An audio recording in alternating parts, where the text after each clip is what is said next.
The door didn't just open, it creaked with the weight of her hesitation. Sarah stood there, clutching her robe, her eyes scanning my face with a mixture of relief and deep, gnawing unease. Mark, she whispered. It's 4 in the morning. That voicemail. What was that sound? I felt my borrowed face twitch. A muscle in my cheek, his cheek, wasn't quite settled yet. I forced it into what I remembered a brotherly look to be. Just a prank, Sarah. Someone's been messing with my phone all night. I didn't want to be alone. She let me in. The apartment smelled like lavender and safety, things I intended to rot.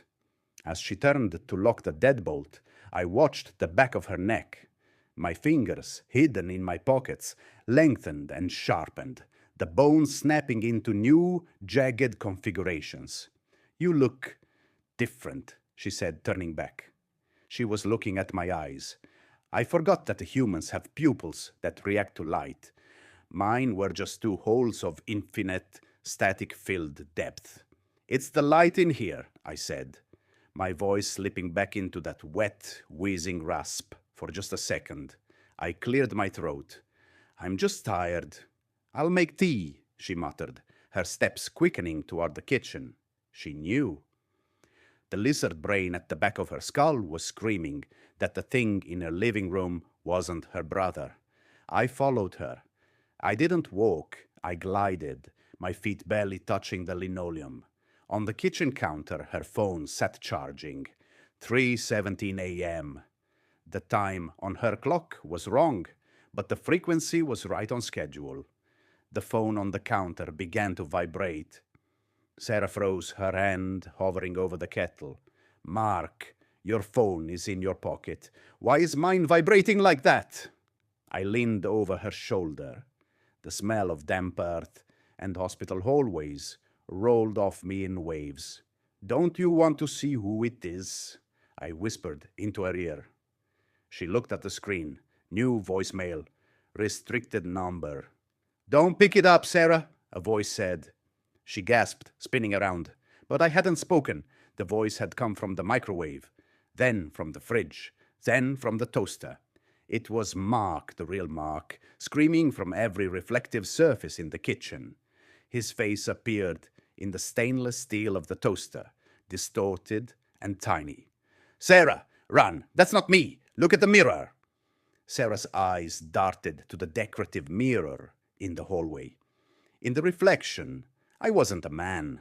I was a towering, faceless pillar of black static, my long, needle-thin fingers wrapped around her throat. She screamed, but I caught the sound in my hand, muffling it into a whimpering sob. I pressed my face, the mask of her brother, close to hers. The voicemail, Sarah, I hissed. You have to listen. It's an invitation.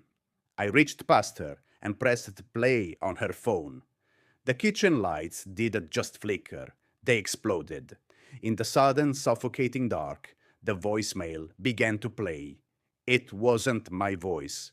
It wasn't Mark's voice. It was hers. The recording was the sound of Sarah screaming, exactly the way she was screaming right now. I'm not here to replace just him, I whispered, as my skin began to bubble and tear, reaching out to wrap around her like a shroud. I'm here to replace the whole gallery. Outside, the streetlights hummed. In the apartment, the silence returned. A few minutes later, the door opened. 2 figures walked out. They looked like siblings. They laughed like siblings. They headed toward the car, moving with a synchronized, rhythmic grace. As they drove away, Sarah, the new Sarah, pulled out her phone. She scrolled through her contacts until she found a name. Dad. She began to type. Hey, Dad. Mark and I are coming up to the cabin early. See you at 3:17. The infection is spreading. Should we follow them to the cabin to see the family reunion? Or should we go back to the mirror world to see if the real Mark can find a way to fight back?